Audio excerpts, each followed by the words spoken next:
नमस्कार, स्वागत है आपका ईटी नाउ संदेश पर। मैं हूं आपके साथ सौमित्र बुद्धकर। आप देख रहे हैं मार्केट पर हमारी खास पेशकश कल की तैयारी। और आज क्या होगा खास इस शो में, ये आपको बताते हैं। हम जानेंगे कि बाजार में आई जो रिकवरी है उसके क्या मायने हैं, जानेंगे एक्सपर्ट्स का नजरिया। इसके साथ ही चर्चा होगी कल आने वाले जीडीपी के आंकड़ों पर भी। दूसरी तिमाही के आंकड़े कल आने वाले हैं, क्या उम्मीद की जानी चाहिए। इसके अलावा साथ ही साथ कल के बाजार में कौन से शेयरों पर आपको दांव लगाना चाहिए, हमारे एक्सपर्ट्स बताएंगे आपको अपनी ट्रेडिंग आइडियाज। और पिछले हफ्ते की जोरदार गिरावट के बाद आज भारतीय बाजार अच्छी रिकवरी के साथ बंद हुए। कोरोना के नए वेरिएंट से पूरी दुनिया के बाजार सहमे हुए हैं, लेकिन शुरुआती कमजोरी के बाद सेंसेक्स आज करीब 150 अंक और निफ्टी 27 अंकों की बढ़त के साथ बंद होने में कामयाब रहे। बैंक निफ्टी निचले स्तरों से 650 अंक ऊपर बंद हुआ। आईटी, कंज्यूमर ड्यूरेबल्स इंडेक्स में हमने मजबूती देखी, हालांकि रियल एस्टेट शेयरों की पिटाई ही हुई। बाजार का पूरा लेखा जोखा लेकर हाजिर हैं मेरी सहयोगी पूजा त्रिपाठी। ये हफ्ते की शुरुआत तो काफी अच्छी रही और बाजार शुक्रवार की गिरावट के बाद आज संभलते हुए नजर आए। निफ्टी और सेंसेक्स दोनों ही हरे निशान में बंद हुए। अगर निफ्टी की बात करें तो यहाँ पर करीब 27 अंकों की बढ़त देखी गई और सेंसेक्स करीब 150 अंक ऊपर आज बंद हुआ। इसके अलावा बैंक निफ्टी 50 अंक की कमजोरी के साथ बंद हुआ, लेकिन अगर निचले स्तरों से बात करेंगे तो बैंक निफ्टी में भी करीब 650 अंकों की रिकवरी देखी गई।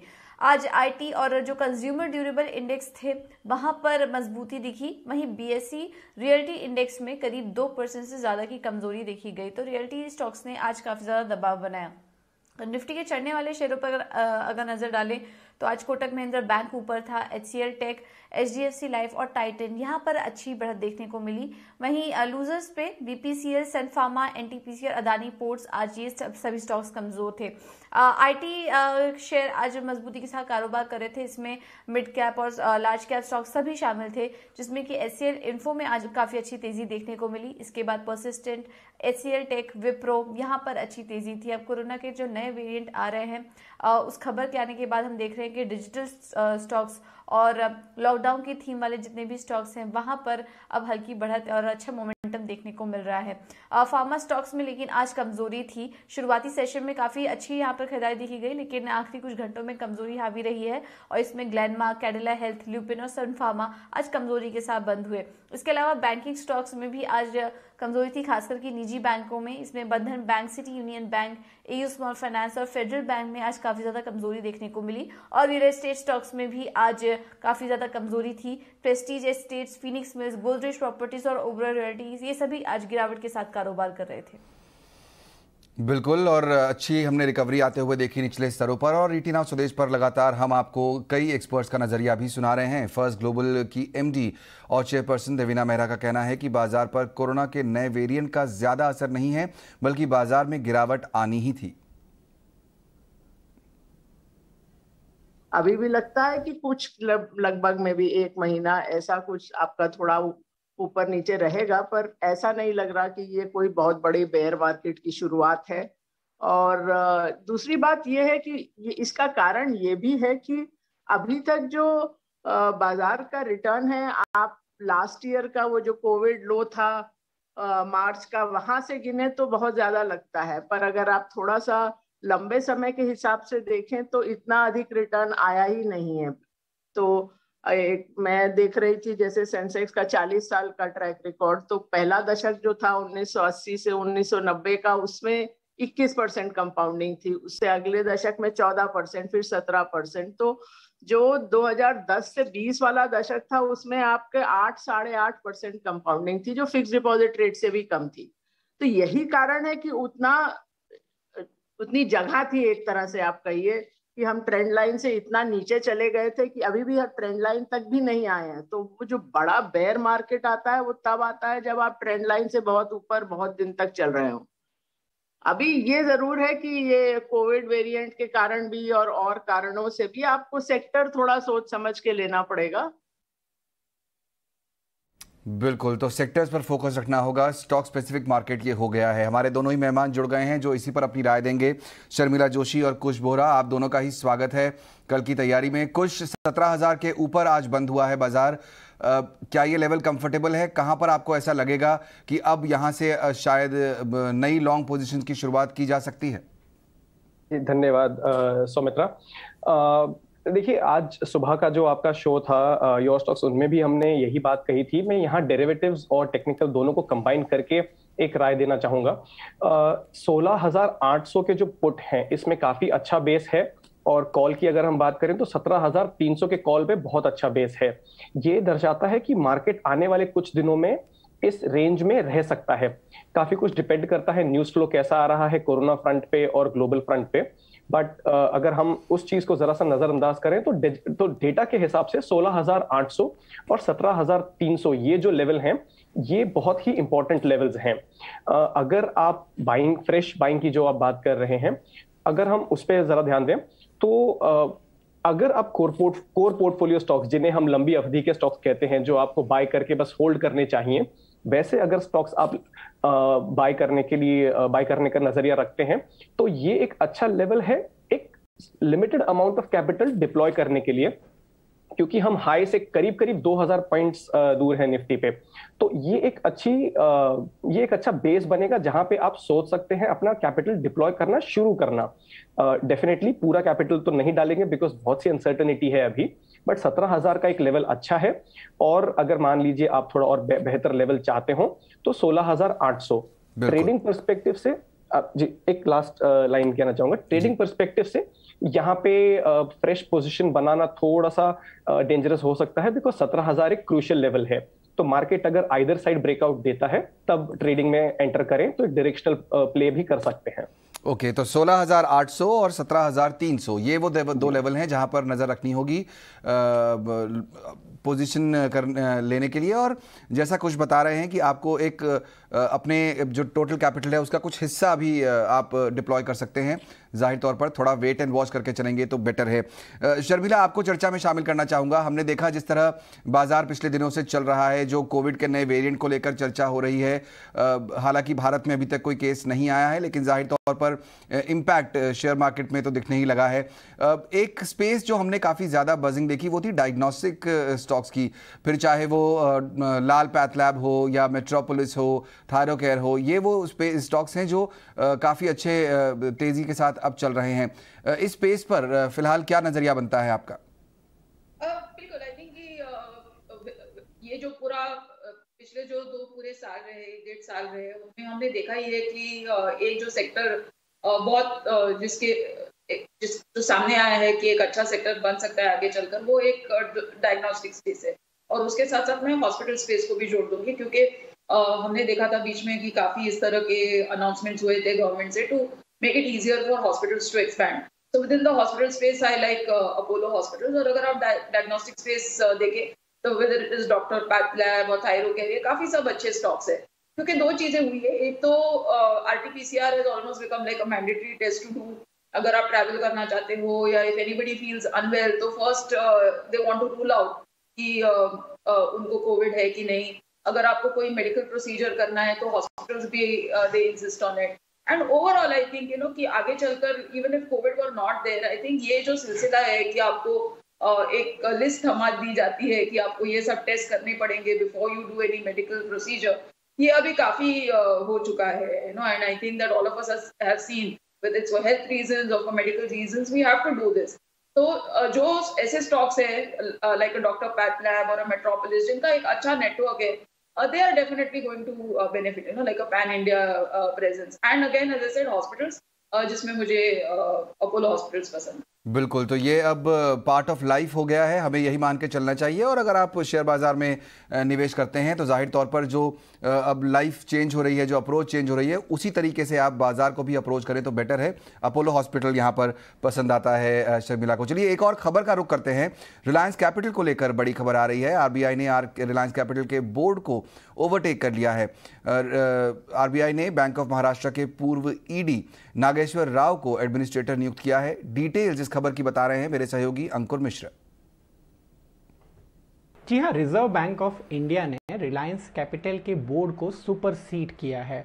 और ये सुपरसीड इसलिए किया गया है बोर्ड को क्योंकि रिजर्व बैंक ने बोला है कि वो कई दिनों से अपने पेमेंट ऑब्लिगेशंस को पूरा नहीं कर पा रहे थे। साथ ही साथ कुछ गवर्नेंस कंसर्न्स भी थे जो कंपनी एड्रेस नहीं कर पाई। इसको हाईलाइट करते हुए रिजर्व बैंक ने अब एक एडमिनिस्ट्रेटर को नियुक्त किया है, बैंक ऑफ महाराष्ट्र के पूर्व ईडी नागेश्वर राव, जो कि अब कंपनी को रन करेंगे। इसके अलावा ये कंपनी बहुत ही जल्द आरबीआई के द्वारा एनसीएलटी में रेफर की जाएगी और वहां पर इंसॉल्वेंसी और बैंक्रप्सी कोड के तहत कार्रवाई होगी। ऐसा इसलिए किया गया है क्योंकि आपको याद होगा पिछले 1 से 1.5 साल तक वो महीने दर महीने, क्वार्टर दर क्वार्टर कोई भी पेमेंट अपना पूरा नहीं कर पा रहे थे। हर तीसरे महीने, दूसरे महीने स्टॉक एक्सचेंजेस पे फाइलिंग थी कि बॉन्ड होल्डर्स का वो पेमेंट नहीं कर पा रहे हैं। साथ ही साथ जो बाकी लेंडर्स हैं जैसे HDFC, एक्सिस बैंक, एक्रे, इनके भी जो इंस्टॉलमेंट्स थे वो कंपनी नहीं दे पा रही थी। तो अब जो लेंडर्स हैं उनकी उम्मीद ये रहेगी कि जो टोटल बकाया है कंपनी पर वो इंसॉल्वेंसी एंड बैंक्रप्सी कोड की प्रक्रिया के तहत वापस आ सके। ओके शर्मिला, कुछ क्लैरिटी अब यहाँ से बनेगी जिन लोगों ने रिलायंस कैपिटल के शेयर में निवेश किया हुआ है। इस नए डेवलपमेंट को आप कैसे रीड करेंगी? वेरी ऑनेस्टली बहुत पॉजिटिव राय नहीं थी रिलायंस कैपिटल पर टू स्टार्ट विद। और मुझे लगता है कि कुछ 1-1.5 महीने पहले ऐसे बातें हो रही थी कि कुछ रिस्ट्रक्चरिंग हो सकता है, थोड़ा ट्रेडर इंटरेस्ट स्टॉक में बढ़ा था। बट ऑनेस्टली मुझे लगता है कि where the authorities are concern, जो जिन्होंने उनको पैसे दिए लेंडर्स, उनको प्रोटेक्शन देना अहम बन जाता है। So obviously it's an avoid और in terms of buying the stock, लेकिन मेरे हिसाब से जिस तरह से चीजें डेवलप हो रही थी, it is a bit surprise, यानी it came as a surprise, but at the same time मुझे लगता है कि अगर इस तरह के कदम उठाने पड़े because we've seen कि NPAs किस तरह से नहीं तो spiral out of control हो जाते हैं, तो I think it's a very timely move. Okay तो फिलहाल दूर रहने की ही सलाह होगी। कुछ यहाँ पर एक स्पेस है बैंकिंग, लगातार काफ़ी दिनों से हम लोगों का फोकस भी रहा है उस पर, और पिछले कुछ दिनों में हमने देखा कि जो छोटे बैंक्स हैं वो थोड़ा बेटर परफॉर्म कर रहे थे। इस समय अगर चूंकि अब बाजार में हमने एक बड़ा करेक्शन देखा है और अब अपॉर्चुनिटीज़ खोजी जा रही हैं, हर कोई ये कह रहा है कि आपको सेक्टर स्पेसिफिक, स्टॉक स्पेसिफिक होना चाहिए। अगर बैंक्स पे फोकस करना है तो आप कहाँ बेट करेंगे? बड़े बैंक्स पे अभी भी या फिर कोई छोटे बैंक्स में अपॉर्चुनिटी है? श्योर, बड़े बैंक्स में ध्यान रखना बेटर रहेगा। बैंक निफ्टी ने कंटिन्यूसली अंडर परफॉर्म किया है निफ्टी को for a very long time. काफी समय से अभी रिसेंट पास्ट में बैंक निफ्टी अंडर परफॉर्म करते आया है निफ्टी को। तो ऐसे समय में पहली तो सलाह होगी कि अगर लंबी अवधि नहीं है आपकी तो उसमें तो बैंकिंग सेक्टर में फिलहाल आप निवेश या ट्रेड करने की चेष्टा ना रखें। अगर आप करना चाहते भी हैं तो बैंक निफ्टी में 3500, 35,500 के 35,300, 35,500 के आसपास जब आता है तब एक अच्छा लेवल और बनेगा आपके बैंक निफ्टी में या बैंकिंग स्टॉक्स में इन जनरल इंटरेस्ट डेवलप करने के लिए। जहां तक किसी स्टॉक की बात है, अभी हमारा रिकमेंडेशन रहेगा बजाज फाइनेंस पे। आई नो ये बैंकिंग सेक्टर नहीं है but NBFC sector compare to banking sector जरा बेटर परफॉर्म कर रहा है। ओके तो बजाज फाइनेंस पर फोकस कर सकते हैं आप। एनबीएफसी स्पेस भी काफ़ी बजिंग है पिछले कुछ समय से और बजाज फाइनेंस यहाँ पर अच्छे रिटर्न देने की उम्मीद कर सकता है। चलिए आईपीओ मार्केट की अब फोकस करते हैं। राकेश झुंझुनवाला के निवेश वाली स्टार हेल्थ का इशू कल खुलेगा और 2 दिसंबर को ये बंद होगा। कंपनी ने अपने इशू का प्राइस बैंड 870 से 900 रुपये तय किया है। कंपनी आईपीओ के जरिए 7,249 करोड़ रुपए जुटाने वाली है। आईपीओ में 2,000 करोड़ रुपए का फ्रेश इशू है और 5 crore 83 lakh equity share offer for sale के जरिए जारी किए जाएंगे। और इसके अलावा कल बाजार में गो फैशन की जो है वो भी लिस्टिंग होनी है। 1,000 करोड़ रुपए से ज़्यादा इस इशू को ज़ोरदार रिस्पांस मिला था। ये 135 गुना भरा था। इस इशू का प्राइस बैंड 655 से 699 रुपए के बीच था। शर्मिला, आईपीओ का जो बाजार है इस समय काफ़ी गर्म है, काफ़ी सारी नई कंपनियां आ गई हैं मार्केट में। स्टार हेल्थ पर आप स्टडी कर पाई हैं, क्या व्यू है उस पर आपका? वेल आई थिंक जो लाइफ इंश्योरेंस स्पेस है वो काफी पसंद है। उसके साथ साथ I think the size of the book of star finance, जब ये लिस्ट हो जाएगी, this will be your fourth sort of private insurance company to get listed. तो और जिस तरह से प्रमोटर बैकिंग है वो भी काफी अट्रैक्टिव है। सो आई थिंक ऑल जो बॉक्सेस है वो टिक होते हैं। अच्छा सेक्टर है, प्रमोटर्स अच्छे हैं, and in terms of size it will be sort of relevant. तो मुझे लगता है कि ये इशू काफी अच्छा सब्सक्राइब होने की उम्मीद हम रख सकते हैं कि प्रमोटर बैकिंग अच्छी है और बाकी कंपनी अपने आप में लीडर है स्पेस में, तो अच्छा सब्सक्राइब हो सकता है। हमने इसी मुद्दे पर देवीना मेहरा जी की भी सलाह जानी और पूछा कि उनको क्या लगता है। उनको लगता है कि अलॉटमेंट मिल जाने से पैसा बन जाए ये ज़रूरी नहीं है। निवेशकों को काफ़ी सोच समझ कर नए आईपीओज में पैसा लगाना चाहिए। अभी जो लिस्टिंग डिबैकल वगैरह की आप बात कर रही हैं, उससे पहले ही I was always of the opinion कि आपको ये सेक्टर में बहुत सोच समझ के जाना चाहिए। हाई रिस्क है, तो पहली बात तो है कि आपके पोर्टफोलियो का ये कोई खास अंश नहीं होना चाहिए, क्योंकि लोग इस तरह से सोच रहे थे कि जैसे ये एक गोल्ड माइन है कि आपका अगर लॉटरी लग गई तो आपका पैसा बन ही जाएगा, आपको अलॉटमेंट मिल गया तो पैसा बन ही जाएगा, जबकि ऐसा नहीं है। ये सब हाई रिस्क गेम है, क्योंकि ज्यादातर ये कंपनीज या तो अर्निंग्स है नहीं, या जैसे नायका की अर्निंग्स है तो वो पी इतना अधिक है कि वो, तो इसलिए आप एक तरह से रास्ता ढूंढ रहे हैं कि इसको किस वैल्यूएशन मेजर में ढूंढूं जिससे कि मैं कह सकूं कि ये वैल्यूएशन ठीक है। तो वो सब वैल्यूएशन एक तरह से हवा में है। ओके, तो बहुत ज़्यादा फोकस नहीं करना चाहिए ऐसा देवीना जी को लगता है। आपके पोर्टफोलियो का एक छोटा हिस्सा होना चाहिए कोई भी नया आईपीओ। चलिए, आंकड़ों के लिहाज से भी कल का दिन काफ़ी अहम है। कल दूसरी तिमाही के जीडीपी के आंकड़े पेश किए जाएंगे। उम्मीद की जा रही है कि यह आंकड़ा 7.5 से 8.5% के बीच रह सकता है। क्या आकलन कर रहे हैं देश के बड़े इकोनॉमिस्ट, बता रहे हैं मेरे सहयोगी हर्ष। ये महीने के अंत में इंडिया के Q2 FY22 के जीडीपी ग्रोथ नंबर्स रिलीज होंगे। आरबीआई के मुताबिक Q2 में इंडिया का ग्रोथ 7.9% से होगा। एसबीआई ने भी इस पे एक रिपोर्ट निकाला है जिसमें एसबीआई हायर साइड पे इंडिया का ग्रोथ 8.1% पे रखा है। बाकी इकोनॉमिस्ट ने भी यह नंबर को 7.5 और 8.5% के बीच में रखा है। तो हमारी भी उम्मीद यही है कि Q2 के ग्रोथ नंबर्स करीबन 8% से होना चाहिए। Q2 FY21 में इंडिया का ग्रोथ नेगेटिव 7.4% था। तो इस 8% के ग्रोथ के साथ इंडिया की जीडीपी फिर से FY20 के लेवल पे पहुंच जानी चाहिए। इसके अलावा काफी सारे हाई फ्रीक्वेंसी इंडिकेटर्स भी अच्छा संदेश दे रहे हैं। जीएसटी कलेक्शंस 3 महीने में 1 लाख करोड़ से ज्यादा रहे हैं, जुलाई, अगस्त और सितंबर तीनों महीने में। इससे कनेक्टेड ग्रॉस टैक्स कलेक्शंस में भी अच्छी उछाल आई है। परचेसिंग मैनेजर इंडेक्स, जो कि दोनों मैन्युफैक्चरिंग और सर्विसेज का ट्रेंड दिखाता है, इकोनॉमिक ट्रेंड दिखाता है, दोनों ऊपर है और पावर कंजम्पशन भी बढ़ गया है। और इसके अलावा भी सारे इंडिकेटर संकेत दे रहे हैं कि इकोनॉमी का रिकवरी सेकेंड वेव के बाद अच्छा खासा हुआ है। अब इंतजार एक्चुअल नंबर्स की।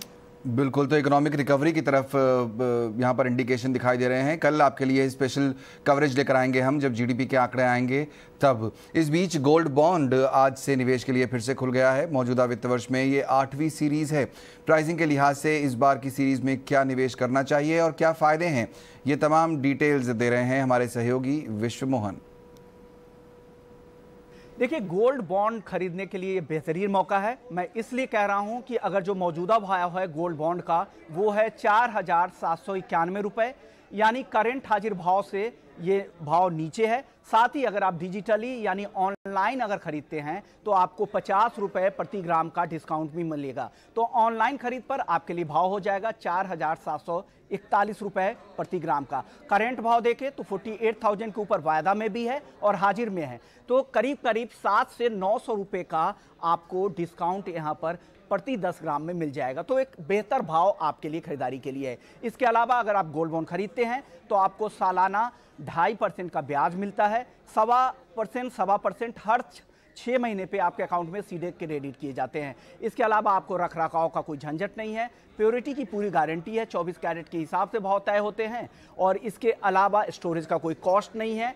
साथ ही आपको भाव अगर सोने के बढ़ेंगे उसका फ़ायदा अलग से मिलेगा, ब्याज अलग से, भाव बढ़ने का फ़ायदा अलग से, साथ ही डिस्काउंटेड भाव अलग से, यानी तीनों तरफ से फ़ायदा है। अब सवाल ये है कि आप खरीदे कैसे। आपको अगर खरीदना है तो SCHIL stock holding corporation limited की वेबसाइट से भी जाके आप खरीद सकते हैं, किसी भी बैंक के ब्रांच से भी खरीद सकते हैं। अगर ऑनलाइन बैंकिंग आप इस्तेमाल करते हैं तो उसके जरिए भी खरीद सकते हैं और आपको डिस्काउंट भी ऑनलाइन खरीदारी पर मिल जाएगा। तो एक अच्छा विकल्प है और अच्छा वक्त है गोल्ड बॉन्ड में निवेश करने का।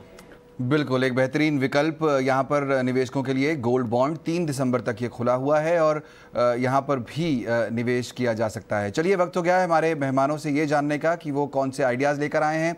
वक्त है VIP शेयर का।